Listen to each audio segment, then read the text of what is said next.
मेदक के कांग्रेस कायदीन ने तेलंगाना भवन में बीआरएस में शमूलियत इख्तियार कर ली। साबिक़ रियासती वज़रा KTR और हरीश राव इस मौके पर मौजूद थे।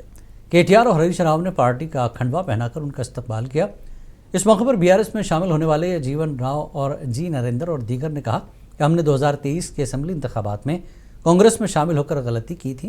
उन्होंने कहा कि तब्दीली के नाम पर मेदक में बदनवानियों का आगाज़ हुआ है, जबकि मेदक की साबिक़ रुकन असेंबली पद्मा देवेंद्र रेड्डी ने कहा कि आइंदा इंतखाबात में बीआरएस कामयाबी हासिल करेगी।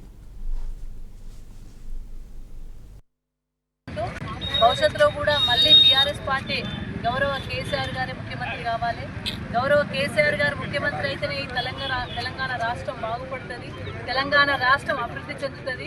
10 సంవత్సరాలు అనేక అభివృద్ధి కార్యక్రమాలు చేపట్టిన గౌరవ కేసీఆర్ గారు మళ్ళీ ముఖ్యమంత్రి అవుతుందే బాగుంటుందనే ఉద్దేశం కొద్దీ మరి ఇక్కడ ఉన్న మన కాంగ్రెస్ నాయకులు అందరూ కూడా రాజీనామా చేసి మరి బీఆర్ఎస్ పార్టీలో చేరుతున్నారు. ముఖ్యంగా ఎవరైతే మరి కొన్ని ఎలక్షన్లలో కొద్దిగా నారాజై వెళ్ళిండ్రో వాళ్ళు మళ్ళీ తిరిగి సొంత గుడికి రావడం అనేది మరి సంతోషకరమైన విషయం. వాళ్ళందరికీ కూడా నేను ఒక అక్కగా ఈ పార్టీ జిల్లా అధ్యక్షురాలుగా ఈ నియోజకవర్గ ఇన్ఛార్జిగా వాళ్ళందరికీ కూడా మరి అభినందనలు తెలియజేస్తూ వాళ్ళందరికీ స్వాగతం కూడా తెలియజేస్తా ఉన్నాను.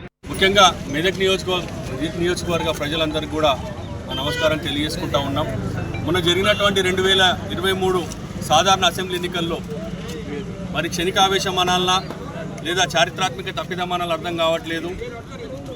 సరే కొద్ది పార్టీ ఇబ్బందుల వల్ల పార్టీని వీడిపోయి తప్పుదోవపోయినామనే ఒక భావనకు రావడం జరిగింది. మార్పు పేరు మీద మరో దోపిడీ మెదక్లో ప్రారంభమైంది. గత 19 నెలలుగా మేము అనేక రకాలుగా నేను కానీ నరేంద్రన్న కానీ సరే పదవుల విషయం దేవుడు